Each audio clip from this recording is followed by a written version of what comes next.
Puerto Plata, Punta Cana. Des noms qui évoquent le sable chaud, l'eau turquoise, les cocotiers. Les vacanciers fuyant l'hiver aiment venir entretenir leur bronzage en République dominicaine, une des destinations à la mode. Savent-ils que le premier voyageur européen, Christophe Colomb, est arrivé il y a plus de 500 ans ?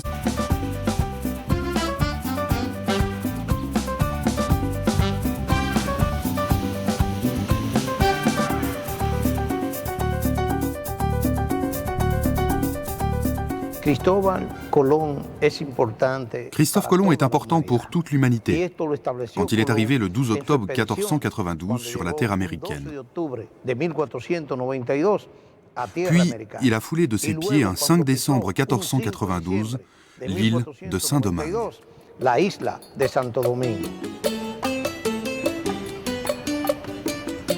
La statue de Christophe Colomb domine la place principale de Santo Domingo, la capitale. Le touriste curieux oubliera les plages pour venir découvrir les monuments construits par les colonisateurs ou pour flâner dans les ruelles fleuries. Il poussera les portes pour pénétrer dans les patios. Il empruntera la première rue pavée des Amériques, la calle Las Damas, vers une des plus belles demeures de la ville. Ce lieu était la résidence du premier gouverneur Nicolas de Ovando qui est arrivé ici au tout début du XVIe siècle. Il y a élu sa résidence ainsi que le gouverneur militaire de l'époque. Et en ce lieu étaient concentrés tous les premiers édifices réalisés, construits par la nouvelle puissance espagnole. Ce lieu n'a plus grand-chose à voir avec ce qu'il était quand nous l'avons récupéré il y a une quinzaine d'années. Nous avons conservé une partie, bien évidemment, notamment les murs ont été conservés de ce qui existait. Ils ont simplement été restaurés, dans les règles de l'art, bien évidemment, parce que tout ceci a été réalisé sous le contrôle du patrimoine et de l'organisation du patrimonio dominicain, pour que tout soit respecté, que tout soit gardé dans l'esprit, que les techniques de construction, des toitures, des sols, des murs soient absolument observées par la construction. Nous avons le patio Colón, nous avons le patio Hernán Cortés et le patio Las Damas, du même nom de la rue. Et ces patios sont des endroits absolument charmants où les clients aiment se détendre, se réunir. Nous y donnons quelques concerts, nous y faisons des cocktails. C'est un lieu de vie important, comme dans l'habitat traditionnel de cette région. En 1492, la population qui occupait Hispaniola, la petite Espagne, accueille d'abord pacifiquement les navires européens. Elle constituait la plus ancienne civilisation des Caraïbes, mais l'arrivée des premiers hommes blancs leur fut fatale. Il y avait un groupe important qui habitait l'île, les Taínos. Ils pratiquaient d'importantes cérémonies appelées arreitos, rite de l'arrêt.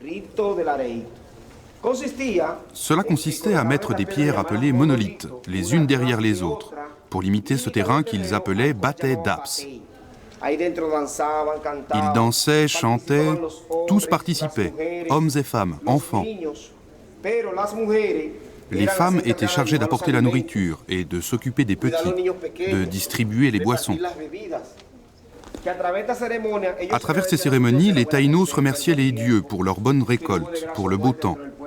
Ils rendaient hommage aux défunts. Ils se servaient de colliers en coquillage. Quand ils sautaient, les colliers s'entrechoquaient et produisaient un son agréable à entendre. Anthropologue, Sylvain Bischoff a suivi la route des caravelles pour venir étudier la civilisation taïno. Le tabac a été découvert par Christophe Colomb en 1492, tout d'abord dans les Bahamas et ensuite en République dominicaine dans l'île d'Hispaniola. Ce tabac, en fait, c'était les Indiens qui le fumaient, d'une part de manière par la coutume et l'habitude pour pouvoir fumer, et d'autre part, le chef donc religieux qu'on appelait le béiké se servait du tabac pour faire une initiation vis-à-vis des personnes qui devaient rentrer en religion, donc la religion taïno qui était une religion polythéiste.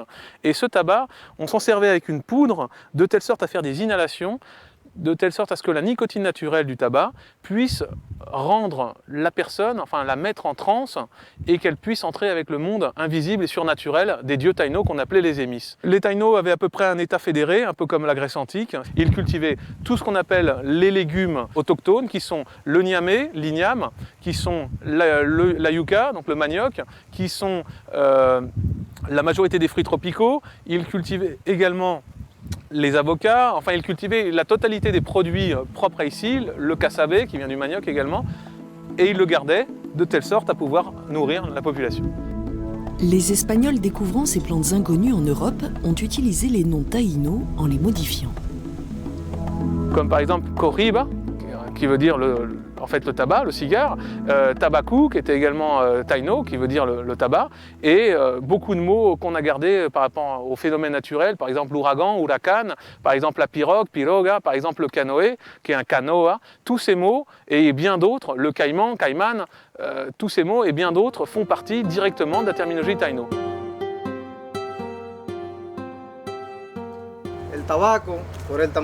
La taille de ces graines de tabac, comme vous pouvez le voir, est très petite, ce qui rend la plantation directement dans les champs difficiles. On peut remarquer que dans 2 grammes, il y a environ 10 000 graines. On met donc les graines sur un plateau avec un substrat fertilisé. On utilise cette technique pour que les graines germent. On attend un peu que le plant ait la taille idéale pour le transplanter un par un sur ces plateaux.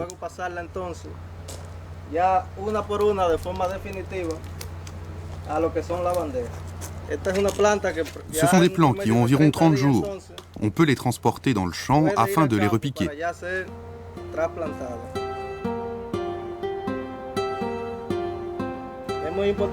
Il est important de souligner qu'ici, les conditions climatiques sont semi-contrôlées. C'est-à-dire qu'avec ces serres, nous n'avons pas d'influence de la pluie et nous contrôlons l'irrigation et la fertilisation. Nous avons aussi un contrôle très strict des fléaux et des maladies.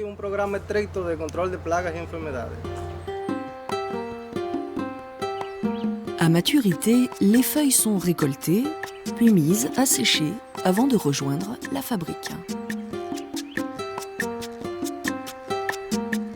Ce que nous faisons, c'est que nous sélectionnons tout ce qu'il y a de meilleur dans la cape que nous avons ici. La cape, c'est la feuille extérieure du cigare. On commence par regarder l'élasticité, mais aussi sa beauté. En République dominicaine, nous commençons à produire des capes, car actuellement nous devons les importer à 100%.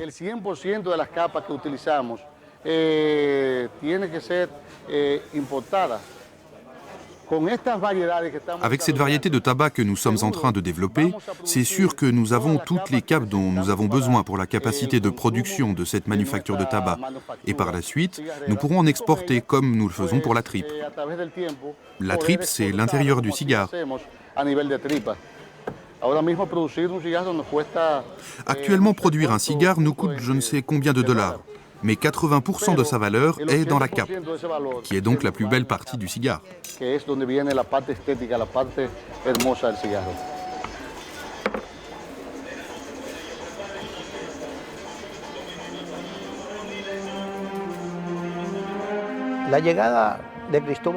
L'arrivée de Christophe Colomb sur la terre américaine a eu un impact de manière générale, au niveau social comme économique, et même jusqu'à la sécurité alimentaire.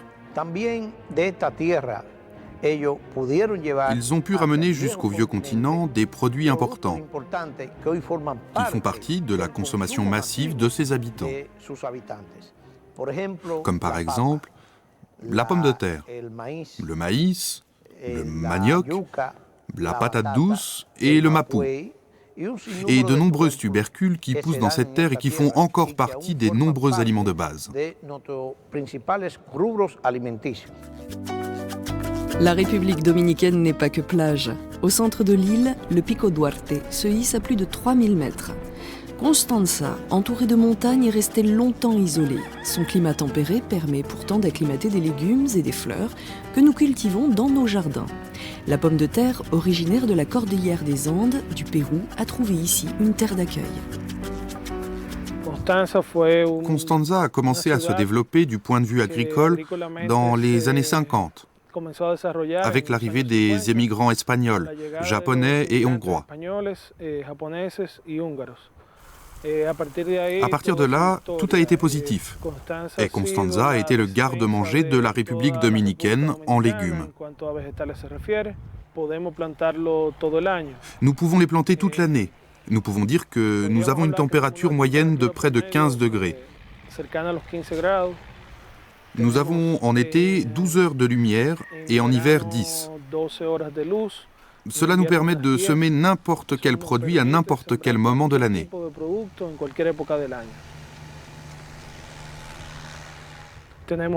Actuellement, nous avons une gamme de plus de 40 produits.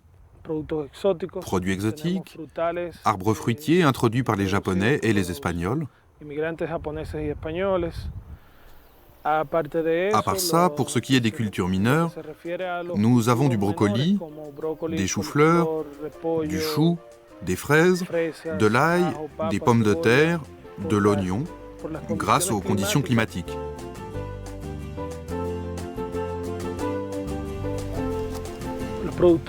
Les petits producteurs forment des chaînes de distribution avec les grands producteurs.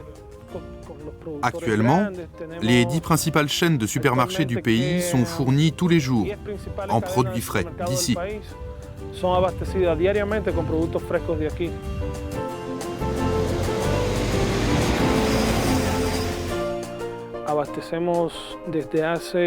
Depuis 8-10 ans, nous fournissons en légumes les USA, avec grand succès.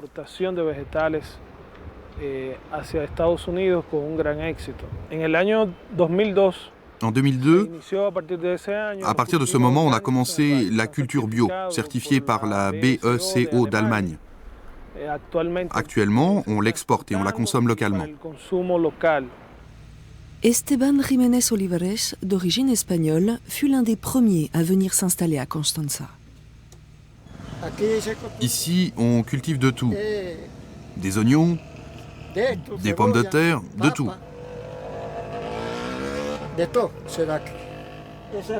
Ça, c'est pour être replanté ailleurs. C'est de la laitue. On sème en continu toute l'année et on en prend grand soin. Parce qu'on met ça, du fumier. Il y en a qui font un mélange et la salade n'est pas aussi bonne. Nous, c'est pour ça que nous vendons beaucoup. Mais pourquoi avoir choisi la culture sous serre? Pour protéger la plante. Et comme cela, on peut la replanter plus rapidement ailleurs. On la vend au marché, parfois cher quand il n'y en a pas beaucoup, mais parfois cela ne rapporte pas un sou.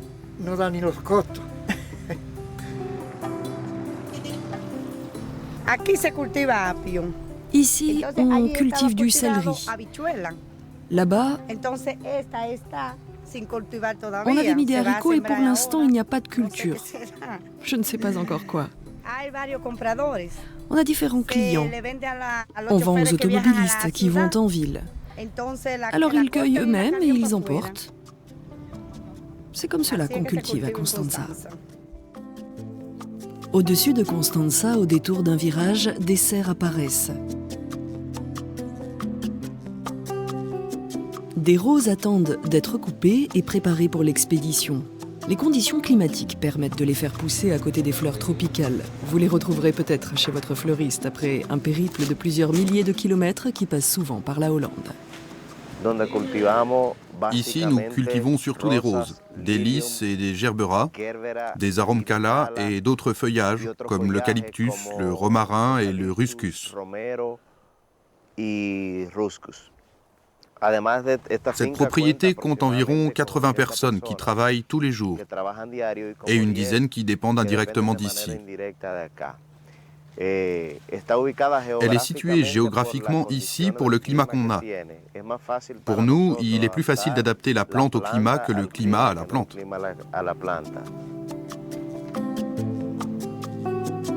Bizarrerie de la mondialisation, ces plants de gerbera sont semés en Hollande. Quelques heures d'avion, de route et de piste pour venir grandir ici avant de faire le voyage retour vers l'Europe. Est-ce raisonnable ?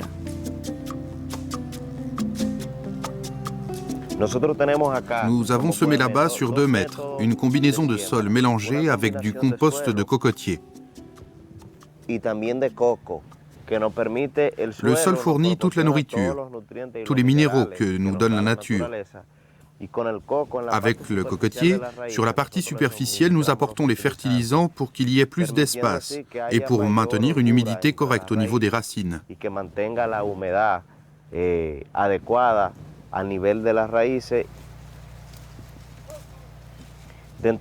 Parmi tous les travaux que l'on fait pour ces cultures, ce qui compte le plus, c'est la coupe et le désherbage. C'est ce que fait la dame là-bas, qui consiste à ôter les feuilles les plus vieilles pour que la plante ait une meilleure photosynthèse. En même temps, on ôte les tiges non utiles. Elles nous servent de bouture. En supprimant tout de suite les vieilles feuilles, nous évitons les fléaux et les maladies de la plante. En altitude, la température nocturne décroît rapidement, mais dans la journée, il fait vite très chaud sous la serre. Il a donc fallu trouver une solution. Le soir, nous la fermons pour que la chaleur reçue la journée soit conservée la nuit. Et comme ça, il n'y a pas un écart trop grand. Parce que si la journée, il y a une température de 35 degrés, et la nuit de 8 degrés, la plante a un stress physiologique. Et si elle est stressée, elle rentre dans un état de rébellion. Elle ne mange pas, ses stomates sont fermés, et elle ne peut plus se nourrir, et finalement, elle meurt.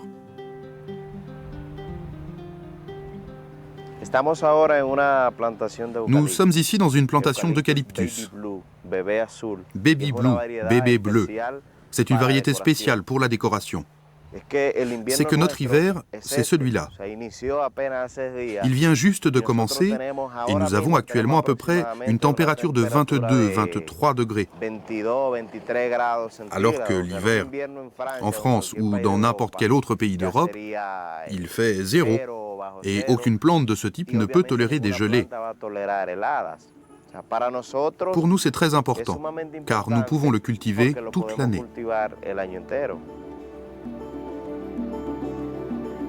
Continuons par des pistes incertaines, plus haut, vers l'intérieur. Des vergers envahissent, à perte de vue, les flancs de la montagne.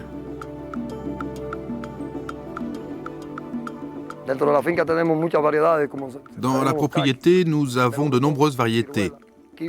Les kakis, les pêches, les prunes, les kiwis, les pommes, 4 variétés de pêche, 2 variétés de kiwis, les noix de pécan, les framboises, des nèfles du Japon et un peu de cerises cherry. En hiver, les feuilles tombent, 3 mois après, les fleurs reviennent, et après les fleurs, on a les feuilles. Et il faut encore 4 mois pour commencer à cueillir les fruits. Tous les arbres hibernent, sinon on n'a pas de production. C'est le problème que nous avons avec les pêches. Si les feuilles ne tombent pas maintenant, en décembre, l'arbre peut mourir. Ici, on a la production des kakis. Il y a 17 arbres. Ces arbres fournissent le pays entier. Chaque arbre adulte donne 2500 à 3000 fruits. Ça dépend de sa taille. Le kaki est le seul arbre au monde qui produit tous les ans la même quantité de fruits. La fleur réussit à 100%. Dans les années 50, le père de Juan est venu d'Espagne, de la région de Valence, avec quelques graines dans ses poches. Ça, ce sont des fèves. Nous l'appelons Bachoco Valencia. Ça se met dans la paella valencienne. Ah, c'est très très bon. On n'a pas eu le temps de déguster les fèves de José Pascual, car un autre rendez-vous nous attend à Constanza. Les touristes dominicains qui y séjournent ne font pas seulement la cueillette chez Nona. Ils ne résistent souvent pas à la tentation de remplir leur coffre des productions de Dani. Je me consacre depuis longtemps aux plantes ornementales. C'est une affaire de famille. En ce moment, nous nettoyons pour que ce soit en bon état. La pluie a fait beaucoup de dégâts. Elle a été très forte ici, en République dominicaine. Il y a de nombreuses variétés. Les iris, les roses, les géraniums, les œillets, les incesios, les marguerites, quelques orchidées et des broméliacées, des lauriers roses et des daturas. Ma mère a commencé avec un petit jardin, et mon frère aussi. On a appris avec le temps, avec des gens qui nous rendaient visite, des botanistes.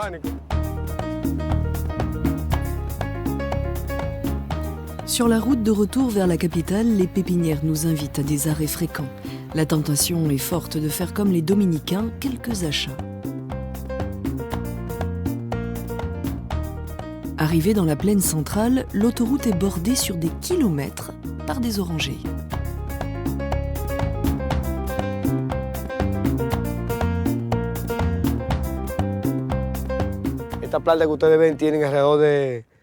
Cette plante que vous voyez ici doit avoir 8 ans.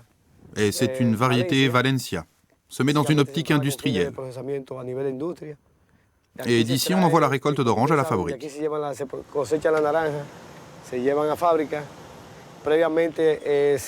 On a vérifié auparavant comment était le degré de sucre et d'acidité des fruits du verger. On récolte en suivant les recommandations du laboratoire.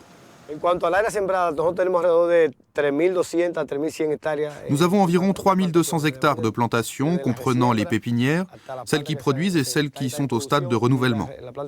Nous avons une production annuelle de 40 000 tonnes environ.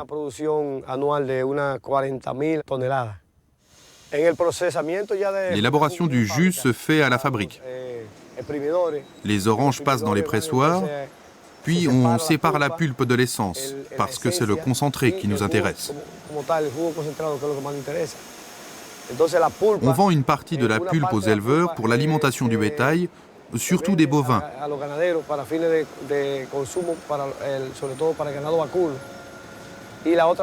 Et l'autre partie est destinée au compostage.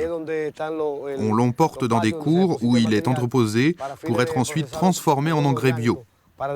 Et on le remet dans les champs. Les pépins, nous les vendons à une compagnie qui les transforme. Ils en extraient de l'essence ou ils font des semis pour de nouveaux arbres. En ce qui concerne la protection de l'environnement, nous avons un programme de développement intégré qui a déjà 16 ans. Pour avoir une idée, avant de cueillir les fruits, il faut 21 jours sans traitement.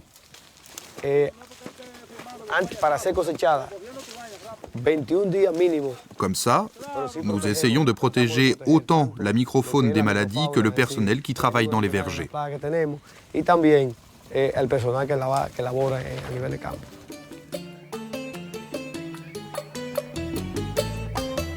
Pour rejoindre Jarabacoa, on préférera la piste à la route moderne.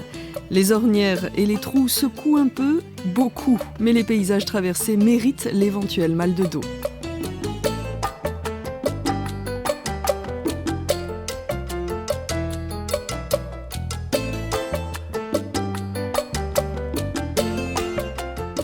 Blotti au cœur des montagnes, Jarabacoa est le lieu de villégiature préféré des riches dominicains.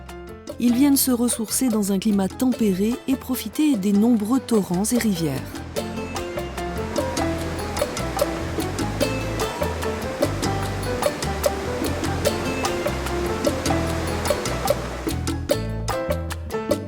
L'activité touristique n'est pas la seule, l'agriculture tient une part importante.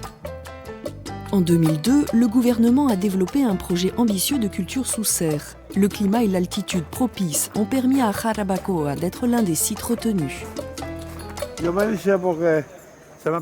fais ça parce que l'occasion s'est présentée. Je suis un ancien commerçant en chaussures et j'ai vu que le projet était intéressant. C'est vrai, c'est bien pour notre pays. Et pour moi, ça a changé un peu. Ça a été une thérapie, parce que j'en avais assez des affaires. Et je venais passer la journée ici pour voir mes plants, d'abord tout petits et après qu'ils grandissent. Pour moi, c'était un repos, une thérapie, et c'est pour ça que ça m'enthousiasmait. Cette structure, comme vous le voyez, est hermétiquement fermée. On a sur le toit un plastique et sur le côté un filet anti-insectes qui isole les cultures des insectes.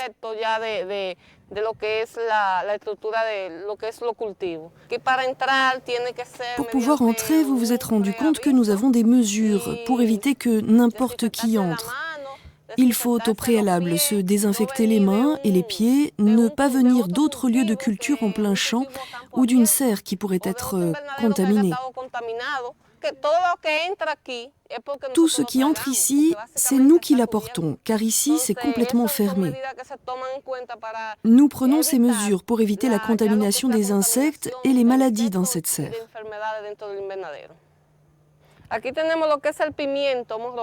Ici, on a le poivron rouge. Il faut attendre 75 à 80 jours à peu près avant de commencer la récolte. En ce moment, on commence à les couper. Ce cycle peut durer de 8 à 10 mois, ça dépend. Vous pouvez voir que le poivron n'est pas dans le sol, mais sur une couche avec un substrat, un sol artificiel. Ce substrat est élaboré avec de la cendre d'un arbre local, l'aroya. C'est un substrat typiquement dominicain qui a été inventé ici. On a développé cette serre avec du substrat de cendre de cocotier. C'est avec ça qu'on a commencé. On a eu de très bons résultats, donc on l'utilise encore car il est très bien. Ces cultures, comme je l'ai dit, font environ 4800 mètres carrés et l'on pense produire entre 100 et 110 000 tonnes. C'est la moyenne de production.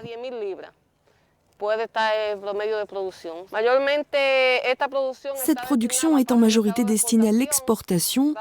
On travaille pour exporter environ 70 à 80% de la production aux USA et à Puerto Rico. Le chef de l'hôtel Grand Rimeno a adapté les recettes traditionnelles de la région afin d'utiliser cette nouvelle production locale, le poivron.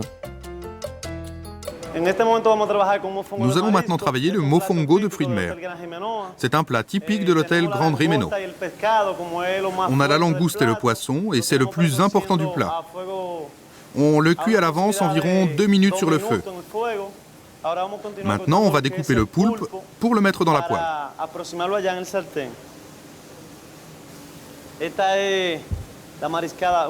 Voici le mélange de fruits de mer que nous allons ajouter ici.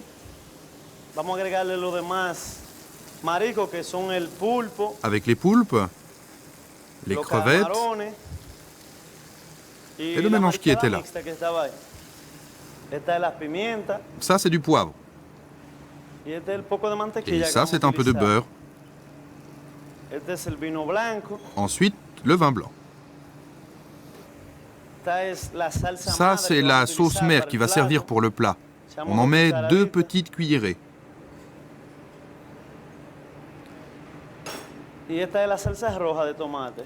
ça, c'est la sauce rouge de tomate. On remet sur le feu 9 minutes maximum. Ça, ce sont les poivrons qu'on va préparer pour les mettre sur le grill et ils serviront pour la décoration.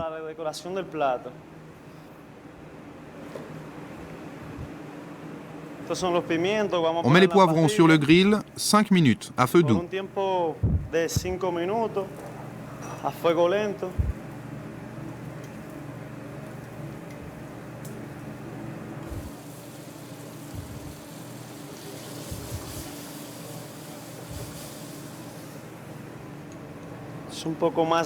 Un peu de sauce mère.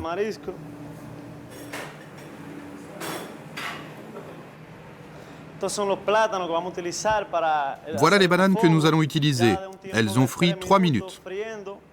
Et on les met dans le mortier. On ajoute un peu de beurre.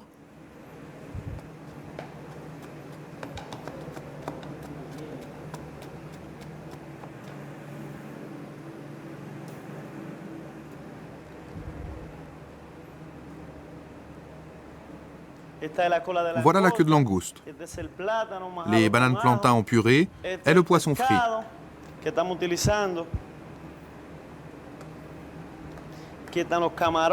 Voilà les crevettes. Le mélange de fruits de mer dont nous avons parlé auparavant qui forme le plat qui s'appelle le mofongo de fruits de mer. C'est un plat typique, créé ici dans l'hôtel Grand Rimeno. Et tous ceux qui viennent ici apprécient beaucoup ce plat, parce qu'il est fait avec des produits entièrement naturels et ça plaît beaucoup à ceux qui le mangent. Le café, originaire de la Corne de l'Afrique et de l'Arabie, s'est parfaitement adapté dans les îles hautes des Caraïbes, car il lui faut fraîcheur nocturne et humidité. Nous avons plus ou moins 2000 hectares de caféiers dans la zone élevée où on produit un café d'excellente qualité. Pourquoi d'excellente qualité ? Parce que nous sommes à cette altitude, de 700 à 1500 mètres au-dessus du niveau de la mer, avec un pH de 5,6 à 6,5. La pluviométrie se situe entre 1000 et 1500 mm par an. Nous faisons une cueillette manuelle avec une équipe qui sélectionne les grains en séparant les grains mûrs des verts. Ensuite, on les met dans des sacs et on les transporte en camion ici, où nous faisons du café écologique. Le processus commence par dépulper les grains, les laver, les trier et on les met dans des séchoirs.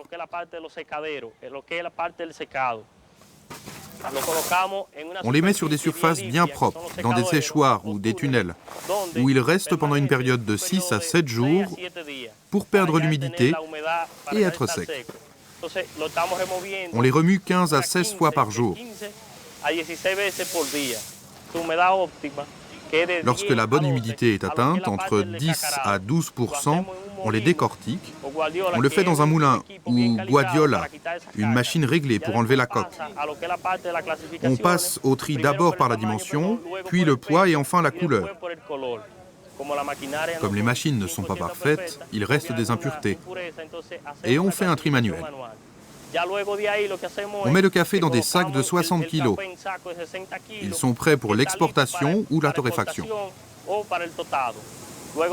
Pour la torréfaction, on met le café dans le grilloir qui torréfie en 12 à 15 minutes les 60 kg, entre 232 et 235 degrés.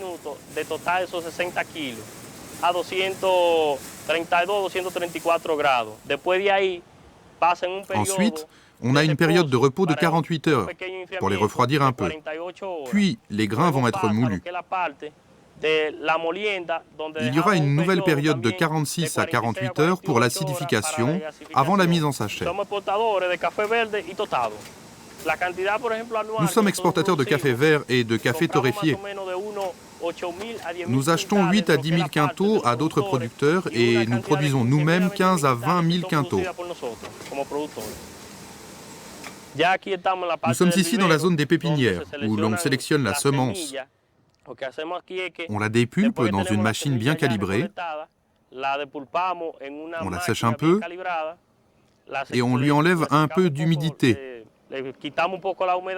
On la met ici dans les germoirs avec du sable pour optimiser la germination. Tout ce que nous semons ici, c'est de l'arabica. Après une période d'environ 5 à 6 mois, les plants sont prêts pour aller dans la plantation. Ce sont des nouveaux plants qui vont être replantés en pleine terre. Ici, ils sont sous un toit pour qu'on puisse réguler la quantité d'eau et de lumière. Quand on emporte les plants dans la plantation, on les repique et 2 ans et demi, 3 ans après, ils commencent à produire.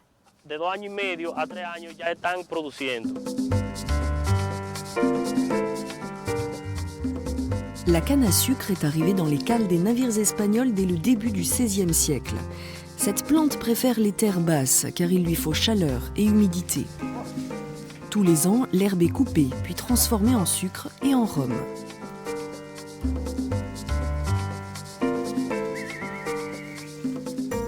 Sur la route qui mène à Santiago, les vendeurs de fruits alignent leurs échoppes. Une banane pour calmer une petite faim. Quelques gorgées d'eau de coco bien frais pour se désaltérer, tout cela pour quelques pesos. Le monument aux héros de la restauration de la République domine la ville de Santiago. Construit sous le règne du dictateur Trujillo, sa façade austère de marbre blanc contraste avec la chaleur de la vieille ville dont les origines remontent à Christophe Colomb. En 1504, il confie à 30 cavaliers la mission de bâtir un fort pour défendre les mines d'or du Cibao. Un tremblement de terre détruit la ville en 1562. Reconstruite l'année suivante, elle joue un rôle important dans l'histoire dominicaine.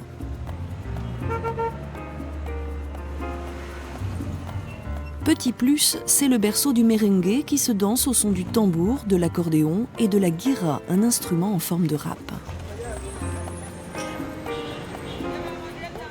Un rythme que doit entendre et apprécier Sylvain dans sa plantation d'arbres fruitiers. Ici, au moins, on a la tranquillité, de la bonne terre, absolument tout type de fleurs, d'arbres fruitiers qui poussent, quasiment pas de plaie à part l'herbe, qui est un véritable cauchemar, à cause justement de ce milieu tropical et des pluies. Et bon an, mal an, on a l'espérance de voir pousser ce qu'on a planté, que ce soit des arbres fruitiers ou pas. Donc là, tu as 32 taréas de citronniers, donc des citronniers de lime, tout planté avec une rangée de bananes plantain. Parce que quand on plante un citronnier, il est tout petit, il va mettre à peu près 3 à 4 ans à grandir. Donc dans l'intervalle entre les citronniers, en attendant qu'il soit grand à peu près au bout de 5 ans, on est bien obligé de planter quelque chose pour au moins rentabiliser le terrain et le temps d'attente. Et la banane plantain et le citronnier sont deux plantes qui résistent beaucoup à l'eau, donc ça permet qu'en fait ils ne sèchent jamais et c'est relativement complémentaire. S'il n'y avait que des bananes plantain, il y aurait beaucoup de moustiques. Et le citronnier tout seul, ça fait un peu tristounet, donc c'est beaucoup plus joli. Et la banane plantain, c'est sympathique. La pépinière, c'était juste pour essayer, histoire de reproduire les fleurs et reproduire les plantes ornementales, également reproduire les arbres. Et on a commencé uniquement par bouture, c'est-à-dire en fait recouper des branches et les planter. Et au fur et à mesure, avec l'expérience, on voit ce qui pousse, on voit ce qui ne pousse pas. Et ensuite, on a essayé avec les semences, ou avec les noyaux, ou avec les pépins, peu importe. Et après, on essaye le plus difficile par greffe. Donc ça, par exemple, c'est des bougainvilliers. Les bougainvilliers, ça, c'est par bouture. On coupe, ça pousse. Les crotons, c'est pareil. Au bout de 2 mois, on est à peu près sûr si la technique est bonne ou la technique n'est pas bonne. Quand il n'y a rien qui pousse, on prend le même sac plein de terre et on replante quelque chose. Et au bout de 2 mois, si ça ne repousse pas non plus, c'est que la méthode n'est pas bonne. Sur un ensemble de pépinières, on ne fumigue quasiment jamais. Même pas 2 fois à l'année, quasiment jamais. Par contre, les arbres fruitiers, si on veut faire une production et avoir une rentabilité, les arbres fruitiers, on fumigue avec les 3 produits, insecticides pour les insectes, acaricides pour les araignées et fongicides. Voilà, grosso modo, c'est... Et ensuite, on lui met dessus ce qu'on appelle de l'engrais foliaire, qui est de l'engrais liquide ou qu'on dilue, de telle sorte à ce qu'il y ait plus de fleurs, donc plus de production. Ça, c'est un bougainvillier couleur fuchsia, qu'on appelle en République dominicaine Trinitaria, donc la trinitaire, pour la simple et bonne raison qu'il y a 3 pétales. Et en 1848, lorsque une conspiration menée par les 3 futurs pères de la patrie, qui s'appellent Mella, Duarte et Sanchez, ont créé une association secrète, de telle sorte à faire tomber le gouvernement espagnol, ils ont appelé ça la Trinitaria. Donc en hommage aux pères de la patrie, le bougainvillier a pris pour nom la Trinitaria, puisque le bougainvillier a 3 feuilles, 3 pétales sur les fleurs. En République dominicaine, les gens, même s'ils sont pauvres, même s'ils sont de classe humble et qui n'ont pas beaucoup d'argent, ils aiment bien faire un petit jardin autour de leur patio, où ils peuvent donc s'asseoir et discuter. Et quelle que soit la maison d'un dominicain pauvre, il va toujours acheter 2 ou 3 fleurs à Noël, ou 2 ou 3 fleurs dans l'année, au cours de l'année, pour pouvoir embellir en fait sa maison.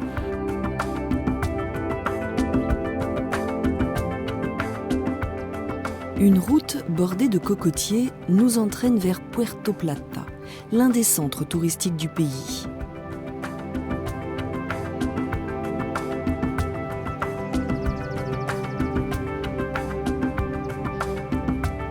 En bord de mer, les hôtels s'alignent, offrant piscines et jardins tropicaux. C'est nous qui avons créé ce jardin. Il y a environ 6 ans que nous sommes là. Nous sommes 11 jardiniers qui nous occupons de l'entretien quotidien des différentes plantes, comme les noix de coco, les amandes, les différents types de palmiers, de nombreuses espèces, beaucoup de crotons et de fleurs.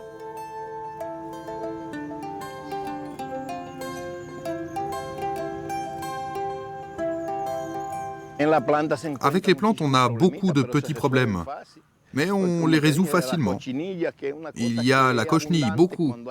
On résout le problème par fumigation. On met de l'engrais aux plantes quand on sent qu'elles souffrent. La pelouse ici, du mois de mai à septembre, est en meilleur état que maintenant, parce qu'avec le froid, elle s'abîme. Quand les beaux jours reviennent, elle se plaît ici. L'herbe est mieux quand il fait chaud que quand il fait froid.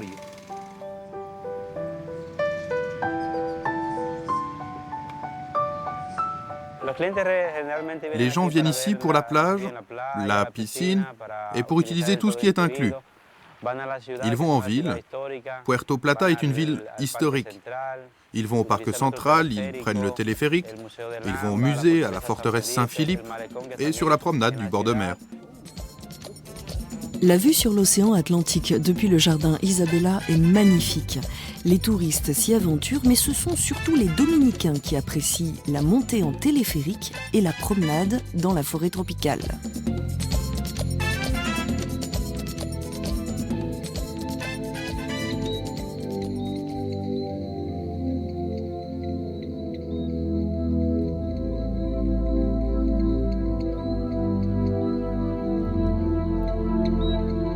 L'après-midi, il n'est pas rare qu'un brouillard envahisse le sommet, rendant le lieu fantasmagorique.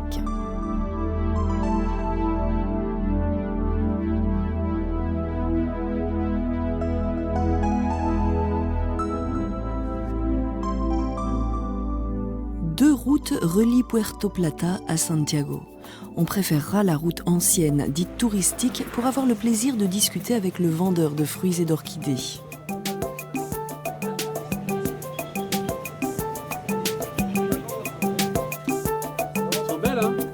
Voilà.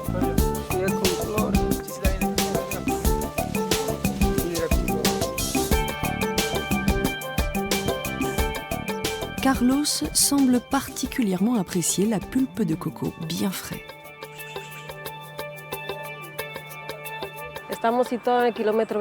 Nous sommes ici au kilomètre 23 de la route touristique, à 20 km de la ville de Puerto Plata. Ce projet écotouristique, c'est comme cela que nous l'appelons, car c'est du tourisme écologique à environ 6-7 ans de fonctionnement. Nous avons plusieurs variétés de fleurs, d'arbres fruitiers, comme les caramboles, les avocats, les citrons et d'autres variétés d'agrumes. Et nous avons le célèbre higuero, une calebasse que les indigènes utilisaient pour transporter de l'eau, mais aussi comme récipient pour la nourriture. La partie intérieure a des vertus médicinales. Avec l'extérieur, on fait des lampes pour la décoration des maisons. C'est un higuera, une sorte de calebasse.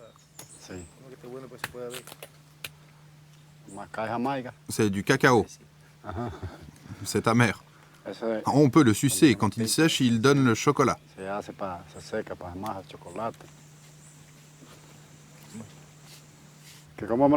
C'est une châtaigne. On l'épluche, on l'ouvre, on enlève l'écorce et on peut la cuire dans l'eau avec du sel. Quand elle est bien tendre, on peut la manger crue.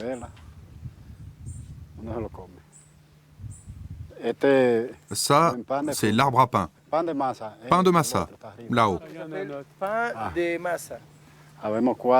Nous avons 4 ouvriers dans la plantation. Je suis le chef jardinier. Il y a 175 hectares et on va encore en ajouter. Il y a pas mal de moustiques, mais pas de maladies.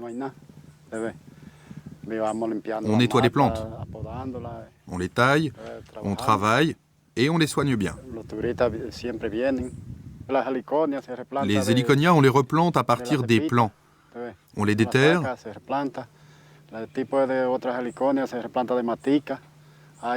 on les divise et on les replante. Il y a une autre que l'on replante à partir de la motte, mais on fait aussi des semis avec les graines. Il faut nettoyer les plantes. Quand elles ont poussé, nous avons des héliconias, des gingembres, des palmiers et des palmiers de carton.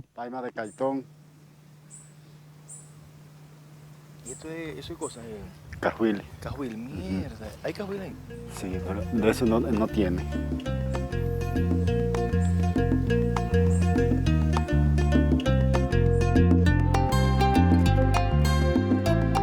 Avant de quitter la République dominicaine, une dernière visite à Santo Domingo s'impose. Riche de son histoire, la zone coloniale est la partie la plus passionnante, mais aussi la plus charmante et romantique.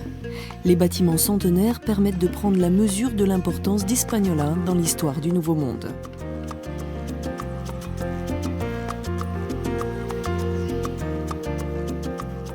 Lieu insolite, les Trois Yeux, des lacs souterrains creusés dans le récif corallien envahis par une végétation exubérante, que l'on retrouve au Jardin botanique, le plus grand des Caraïbes.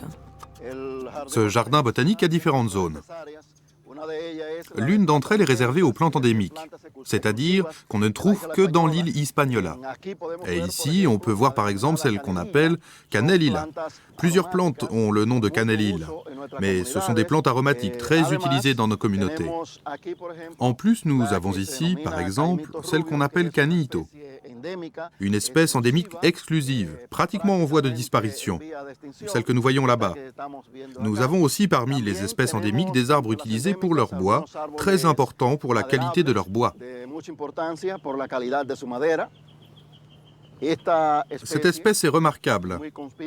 C'est une des 5 espèces de palmiers royales, comme on les appelle, qu'on trouve dans les Caraïbes.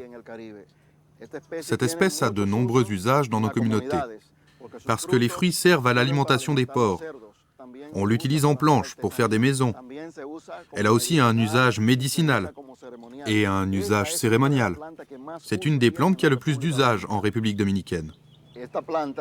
Cette plante s'appelle langue de vache. C'est une plante endémique de l'île, très rare. On utilise ses feuilles comme savon pour laver parce qu'elle contient de la saponine.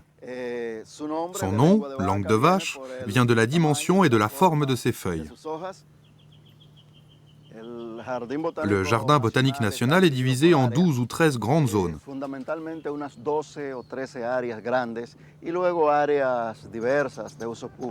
Ça, c'est le jardin japonais. Là-haut, il y a la maison du thé où l'on sert du thé. Cette zone, on l'utilise pour différentes activités sociales, des mariages, des anniversaires et autres fêtes.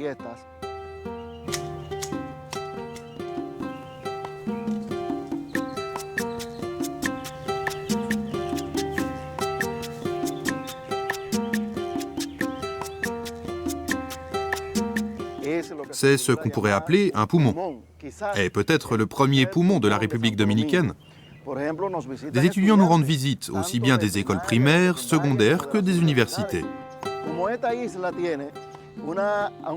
Comme cette île a des altitudes très variées, de 44 mètres au-dessous du niveau de la mer au lac Enriquillo, à 3100 mètres au pic Duarte, la corniche des Antilles, son point le plus élevé. Il y a donc une variation énorme d'ambiance et on a une flore très riche.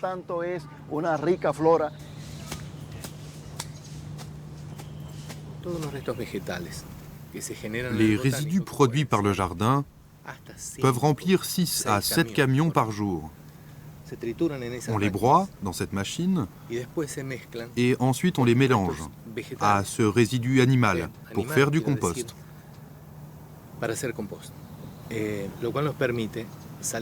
Cela nous permet de résoudre 2 problèmes.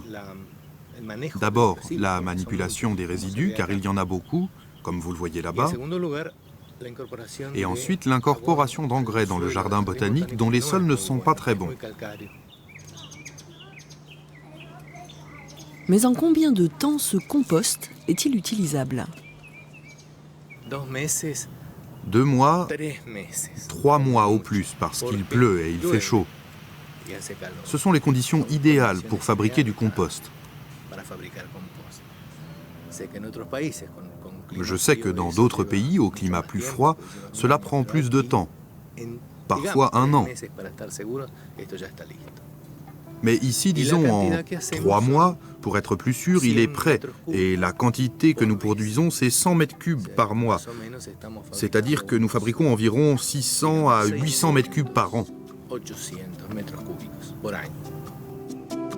Le jardin botanique possède une collection d'orchidées endémiques remarquable.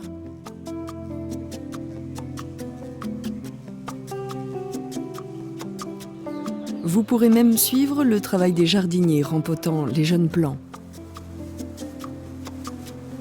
Des conseils inutiles pour Paul Temple, un Anglais passionné d'orchidées installé à Constanța. Ces orchidées sont assez difficiles à trouver quand elles ne sont pas en fleurs. Elles sont juste vertes, et du vert dans du vert, c'est dur à voir. Surtout, je suis passionné par les toutes petites orchidées. Et trouver les petites, c'est vraiment très très dur. Elles sont aussi victimes de gens qui les cueillent sans savoir ce que c'est. Elles disparaissent donc et elles sont de plus en plus rares. Le ministère du Tourisme, le gouvernement, les agents du parc, tous les officiels pensent qu'il est très important de les protéger. Et ils ont fait un très bon travail en créant le parc national. Mais le public a du mal à comprendre l'intérêt de la protection. Et cela crée des problèmes avec une partie du public. Certains continuent à prélever, surtout des touristes, aussi des dominicains qui ont des jardins, des personnes riches.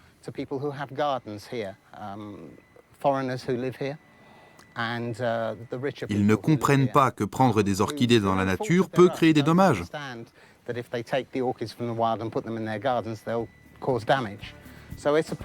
C'est difficile. Un dernier conseil, lors de votre séjour, venez admirer les orchidées et les broméliacées du Jardin botanique national, car ce serait dommage de profiter des plages superbes en oubliant les autres richesses naturelles de la République dominicaine.